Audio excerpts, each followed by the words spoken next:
সফল প্রধানমন্ত্রী শেখ হাসিনা তার রাষ্ট্র সরকারি ভবন ছিল, গণভবন, এটা সরকারি রাষ্ট্রীয় সম্পদ, এটা তার ব্যক্তিগত প্রধানমন্ত্রী হিসেবে যে তাকে সে ওখানে ওঠে, কারণ ব্যক্তিগত আমাদের আপার সম্পদ না, সেটাকে কীভাবে লুটপাট এবং তার নিজের ব্যবহৃত শাড়ি টাড়ি কীভাবে জঘন্যভাবে আজকে করেছে আপনারা দেখেছেন। আজকে আপনারা দেখেছেন সারা বাংলাদেশে বঙ্গবন্ধুর মুরাল কীভাবে অবমূল্য এবং কী বিকৃতভাবে যা ভাষায় প্রকাশ করা প্রস্তাব করে জাতির পিতার সারা পৃথিবীবাসী দেখেছে। পার্শ্ববর্তী আমাদের ভারত সব বিভিন্ন দেশ নিন্দা করেছে। এরা আপনার সেনা যারা দেশের বাংলাদেশের স্বাধীনতার পক্ষে। আজকে আপনারা দেখেছেন আজকে পবিত্র সংসদ, যে সংসদ বাংলাদেশের সংবিধান রচনা করেছে, বাংলাদেশের আইন প্রণয়নকারী আজকে পাশ করে, সেই সংসদকে কীভাবে ব্যঙ্গ করে সংসদের আজকে তারা কি করেছে দেখেছেন। প্রধানমন্ত্রীর কার্যালয়ে যে রাষ্ট্রের সম্পদ কি করেছে দেখেছেন। আমাদের প্রিয় নেত্রী বঙ্গবন্ধু কন্যা বঙ্গবন্ধু আমাদের ছোট আপা দেশে অচিরে ফিরে আসবে ইনশাল্লাহ।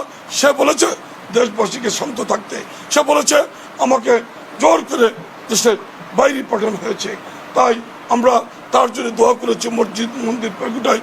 আপনারা দেখেছেন আমাদের দেশের সংখ্যালঘু ভাইদের সারা দেশে কীভাবে তারা মন্দির বাড়ি ঘর লুটপাট নারী ধর্ষণ জ্বালাও পুরনো, তারই প্রতিবাদে সারা দেশে আমাদের হিন্দু সম্প্রদায়, আমাদের অন্যান্য আমাদের অন্য যারা আছে, আমাদের খ্রিস্টান বৌদ্ধ সকলে কীভাবে সারা দেশে প্রতিবাদ করছে। গোপালগঞ্জ আজকে তারাও করবে। আমরা তাদের সাথে আমরা তাদের প্রতি আমরা একত্র আমরা সবাইকে বলেছি আমরা যাব না। তাদের এই দাবির প্রতি আমাদের সমর্থন আছে। আমরা তাদের এই দাবিগুলো, এটা আমাদের দাবি ছিল। আমরা তাদের জানমাল সরকার আওয়ামী লীগ নিরাপত্তা দিতে পেরেছে, অন্য কোনো সরকার কোনোদিন দিতে পারেনি।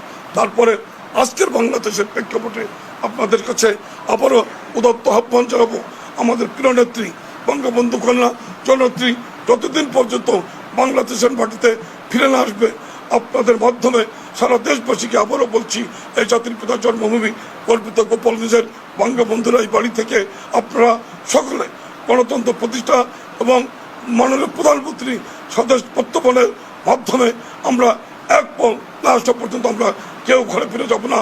তাই আজকের সকল সাংবাদিক বন্ধুদের কাছে আমাদের গোপালগঞ্জের মানুষ আপনাদেরও অনুমতিটা দিয়ে আপনারা বঙ্গবন্ধু কন্যা কী করেছে, আপনারা দীর্ঘ টানা এই 15 বছর এবং তার সরকারের যে টানা পঞ্চমবারের মধ্যে সরকার প্রধানে 15 তারিখের কর্মসূচি সকাল 10:30টায় আমরা বঙ্গবন্ধুর সমর্থিত পুষ্পমাল্য অর্পণ করব।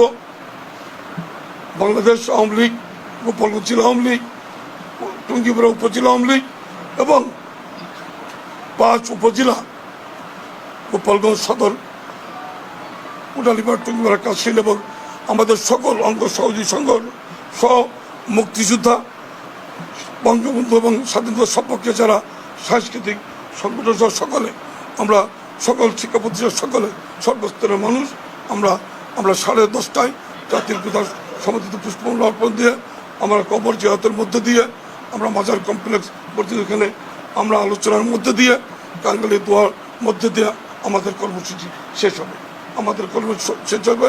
আমরা সকলে কালো পতাকা, কালো ব্যাজ ধারণ, কালো জাতীয় পতাকা উদ্যোগের মধ্য দিয়ে আওয়ামী লীগের পতাকা, জাতীয় পতাকা, আওয়ামী লীগের দলীয় পতাকা উদ্যোগের মধ্য দিয়ে আমাদের কর্মসূচি আমরা শেষ